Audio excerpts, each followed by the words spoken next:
Lyca productions Subaskaran தயாரிப்பில் அறிமுக இயக்குனர் ஏஆர் ஜீவா இயக்கத்தில் அனுபமா பரமேஸ்வரன் நடிப்பில் லாக்டவுன் டிசம்பர் 12 முதல் திரையரங்குகளில். சென்னை பன்னாட்டு புத்தக கண்காட்சி இலச்சினையை பள்ளிக் கல்வித்துறை அமைச்சர் அன்பில் மகேஷ் வெளியிட்டார். தமிழ்நாடு பள்ளிக் கல்வித்துறை சார்பில் பன்னாட்டு புத்தக கண்காட்சி கடந்த 2023ஆம் ஆண்டிலிருந்து நடத்தப்பட்டு வருகிறது. அதன்படி இந்த ஆண்டுக்கான பன்னாட்டு புத்தக கண்காட்சி வரும் ஜனவரி 16ஆம் தேதி முதல் 18ஆம் தேதி வரை 3 நாட்கள் நடைபெற உள்ளது.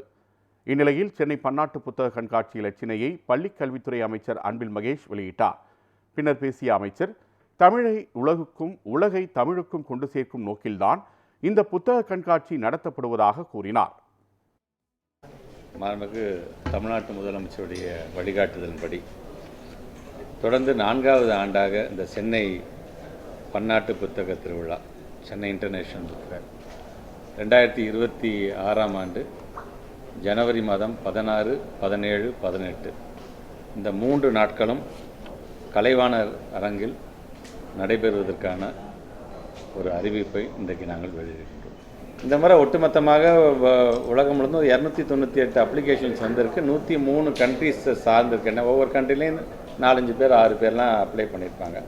அந்த 298 அப்ளிகண்ட்டில் கிட்டத்தட்ட ஒரு 103 கண்ட்ரீஸ் வந்து வரும். குறைந்தபட்சம் இந்த முறை 100 நாடுகளை கடந்து ஒரு பார்ட்டிசிபேஷன் கண்டிப்பாக இருக்கும். இது ரொம்ப எதிர்பார்க்கக்கூடிய அளவிற்கான ஒரு எதிர்பார்ப்பை உண்டாக்கக்கூடிய ஒரு நல்ல ஒரு நிகழ்வாக ஜனவரி மாதம் 16, 17, 18 இந்த 3 நாட்களும் நடைபெற இருக்கின்றது.